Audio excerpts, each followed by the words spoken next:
gênero Dark Fantasy ou fantasia sombria é um dos mais legais que existem e é uma tarefa um tanto quanto mais complicadinha, né, encontrar bons filmes ambientados nesse universo. Mas quando eu vi o filme do Solomon Kane, eu logo me apaixonei pelo personagem e eu fui atrás das obras literárias da onde ele veio. E é sobre o filme desse puritano vingador que eu quero conversar com vocês a respeito hoje nesse vídeo, então sem muita enrolação, vamos pra ele.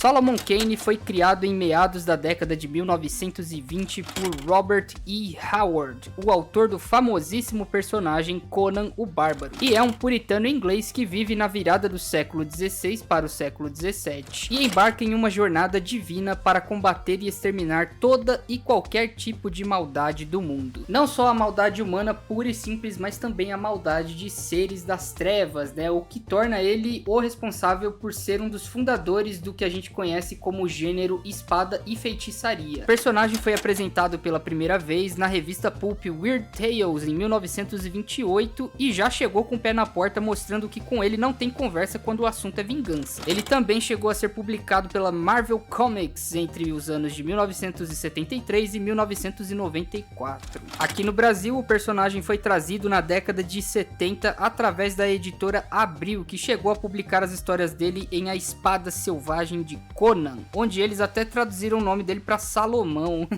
Fica esquisito mesmo, Salomão Kane, né? Se você tiver curiosidade para conhecer mais a respeito do personagem, eu recomendo esse livro aqui, do Pipoca e Nanquim. Eu não tô ganhando nada para divulgar eles, tá? Eu só tô falando porque foi o livro mais completo que eu encontrei do personagem. Então aqui você tem todos os contos canônicos e contos extras e outros inacabados. Então é a obra completa mesmo, né? A edição definitiva do personagem. Tem até alguns desenhos bem interessantes aqui, né? As artes do livro são fantásticas, na minha opinião, né? Então você vê o nível de Dark Fantasy que esse personagem é, né? Então fica aí a recomendação se você quiser conhecer mais a respeito dele, tá bom? E em 2009 o personagem ganhou sua primeira adaptação cinematográfica pelas mãos da diretora MJ Bassett, que é mais conhecida por dirigir episódios de seriados de TV como Alista Terminal, Ash vs Evil Dead, que é muito bom, entre outras. Eu gosto bastante do modo como eles exploram a origem do Solomon Kane aqui. Nos livros a gente tem mais uma pincelada, algumas pistas do que foi ele no passado, né? Das pessoas que ele conheceu. Fica meio estabelecido que ele é meio como um Francis Drake, né? Quem já jogou Uncharted já se familiariza com o nome. Então aqui no filme vai ser estabelecido que ele veio de uma origem nobre, ele vivia num reino, né? Ele era um herdeiro que precisou fugir dali, né? Pelas razões diversas. Eu não vou contar muito aqui para não dar spoiler assim tão grande do filme. Ele precisou sair dali, né, e viveu a vida dele no mundo, né? E eu gosto do início do filme que mostra o Solomon Kane no auge da sua ira, da sua raiva, da sua ganância. Então eles chegam ali numa ilha do continente africano, acho que o norte da África, no século 17, eles estão ali saqueando, incendiando a cidade, né? Ele tá liderando um grupo de piratas bucaneiros e eles entram ali destruindo tudo em busca do tesouro que tá na sala do trono do castelo ali daquela região. E cara, é muito interessante como ele é estabelecido como um personagem completamente sem escrúpulos nenhum. Então ele não vai poupar um inimigo que tá caído ali no chão, já ferido, já no leito de morte praticamente, né? Ele vai meter uma bala da arma ou vai passar a espada nele e vai seguir o caminho dele. E aqui no começo é muito legal porque a gente já vê os aspectos de fantasia sombria, né? Do Dark Fantasy surgindo, né, e que vão permear o filme ao longo da história dele. Então a cena dos espelhos ali, que parecem que são feitos de carne, onde eles estão passando e são capturados pelos demônios que saem de dentro deles, já é um elemento bem legal e assustador, e já mostra que o filme veio. Ele não vai ser um filme para todos os públicos, né, então ele é um filme violento, ele vai ter cenas pesadas, você já entra sabendo disso e o filme já te avisa isso logo de cara. E melhor ainda mais quando ele entra ali na sala do trono, né, para pegar pegar o tesouro e acaba trancado, e ele vai lutar contra ninguém mais, ninguém menos do que o próprio ceifador, né, surgindo ali numa cena mais Dark Souls possível.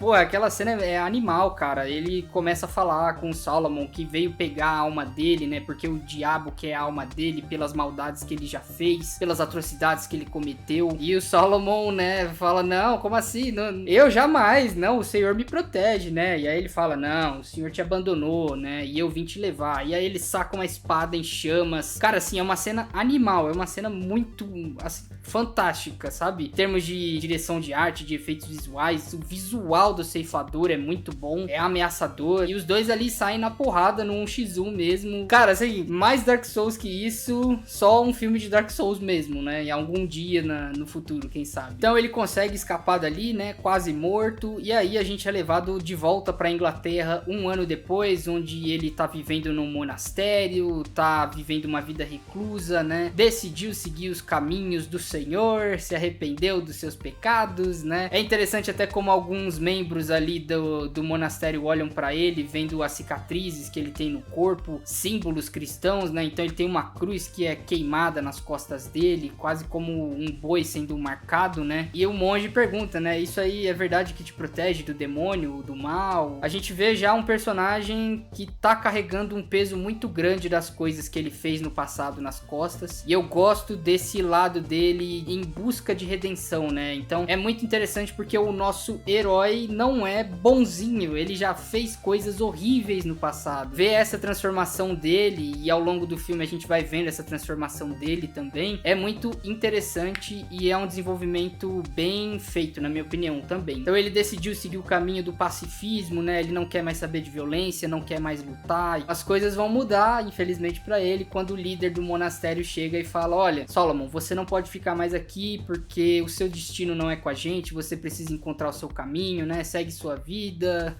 E aí o Solomon fica relutante, ele não quer sair dali, ali ele encontra paz de espírito, né? Ele encontra proteção contra as forças do mal, porque ele ainda tem pra ele que aqueles demônios querem a alma dele a todo custo, mas não tem jeito, ele precisa sair dali, né? Ele vai embora, ele segue pela estrada, e aí que começa o filme pra valer, né? A gente vai ver a construção de mundo desse universo, a gente vai se deparar com criaturas estranhas, né? Monstros estranhos, feitiçarias, né? E bastante cenas de ação. Então ele sai dali do monastério e já passa alguns perrengues, né? Fora dali, ele é assaltado por um grupo de bandidos no meio da floresta e ele não reage, né? Ele tá sendo fiel ao voto de pacifismo e não violência que ele fez a Deus, e ele apanha ali dos caras, os caras maltratam ele, coitado, dá dó de ver ele ali.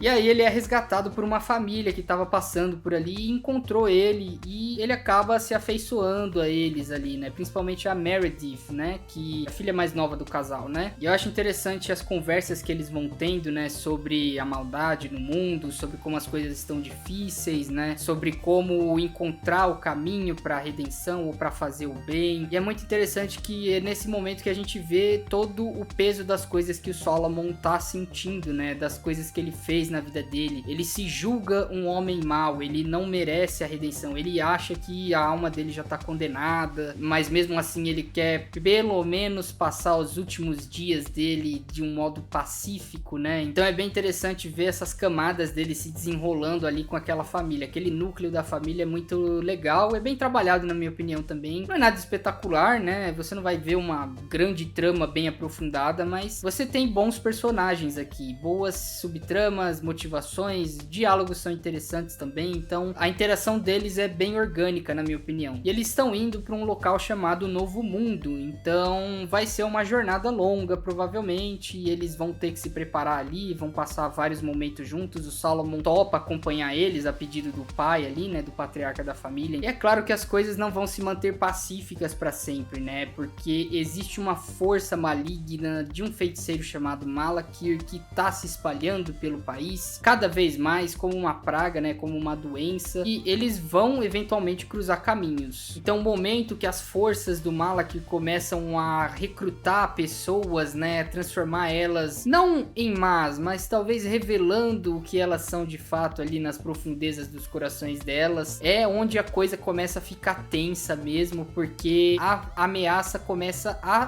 crescer, né? E então, eventualmente, como eu falei, eles cruzam caminhos e se deparam ali com o grupo do Solomon, a família é feita de refém, a Meredith é sequestrada e o Solomon precisa decidir se ele vai quebrar o voto de pacifismo dele pra salvar eles ou vai se manter fiel em busca da sua redenção. É evidente que ele vai quebrar, então assim, é muito legal quando ele decide abraçar a loucura mesmo e falar, não, quer saber? Se esse é o preço que eu vou pagar pra salvar essas pessoas, então eu vou pagar com gosto. Então ele passa a espada em todo mundo ali e começa a matar todo mundo, é uma das cenas de ação mais legais do filme, e você vê ali que ele decidiu seguir o caminho do justiceiro que ele vai se tornar. Então a partir daí a trama do segundo ato pra frente vai envolver o Solomon na jornada em busca da Meredith para resgatar ela, porque ele faz a promessa para os pais dela. Então é aí que o filme começa a se amarrar mais com os contos literários, né? Que a ideia é que ele seja um peregrino, né? Ele vai andando e nas suas andanças pelo mundo ele se depara com ameaças fortes, malignas, né? E tem até uma frase interessante no livro, nos livros dele, que fica na cabeça da gente, que é: ele precisa livrar os homens maus do fardo de suas vidas. A partir daí a gente vai se deparar com várias coisas fantásticas. Então tem uma cena onde ele para numa igreja que tá destruída e tem um padre ali que tá conversando com ele, meio que jogando uma conversa fiada pra cima dele sobre ter um rebanho de pessoas pro apocalipse. E aí ele joga o Solomon ali num calabouço de pessoas que são meio zumbis, meio vampiras, canibais. É um negócio assustador, assim. Eu acho que é a cena mais assustadora do filme, porque ele cai ali no túnel escuro, né, e tem que sair dali e lutar com aqueles monstros da maneira que ele pode. Então a maquiagem desses monstros é muito bem feita, bem realista inclusive, né, tem muito efeito prático aqui bem feito, só engrandece mais a construção do mundo, né, dessa fantasia sombria. O visual do Solomon também tá bem fiel ao dos livros. O James Purefoy pra mim é a encarnação mais visualmente compatível com a que tem nos livros. Ele encarna bem o personagem, ele consegue passar aquela ira dele, aquele senso dele de puritanismo que vai se desenvolvendo ao longo da história, né? Ele consegue encaixar bem, assim, ele vende bem que ele é o Solomon Kane naquele universo que é típico dele. A direção de arte, a direção de fotografia também do filme são muito bem feitas, né? Ela passa aquela sensação de um dark fantasy mesmo, você se sente num mundo completamente dominado por seres malignos, onde o único puritano tem que sujar as mãos para poder livrar o mundo do mal. Então é bem interessante essa contradição dele, né, como personagem que segue os caminhos e a vontade de Deus, né, eliminando o mal, sujando as mãos, sendo tão imbatível, né, tão combativo em relação aos seus inimigos. Os efeitos visuais também são bons, eles não são espetaculares, dá pra ver aonde eles investiram mais e aonde eles investiram menos em algumas cenas do filme. Não dá pra julgar tanto assim, porque eles não quebram a imersão da gente, não são efeitos bizarros, né, eles são bem feitos e são competentes ali pro que o filme pede, pro que a história pede. Eles não são espetaculares, mas não são ruins, entendeu? A trilha sonora do filme também é legal, não é marcante, não tem um tema que você vai lembrar pro resto da sua vida, nossa, esse é o tema do Solomon Kane, mas ela é operante ali dentro do que o filme precisa e funciona bem. O Malakir é um bom vilão também, é um típico vilão do universo de Solomon Kane, na minha opinião, né? Ele não é nada muito além do que existe na literatura dele. Eu acho que ele funciona também nesse filme. Acho que a única participação aqui que pra mim merecia mais é a do Max von Sydow. Ele faz o pai do Solomon Kane. Infelizmente ele tem muito pouco tempo de tela e é uma pena, porque é um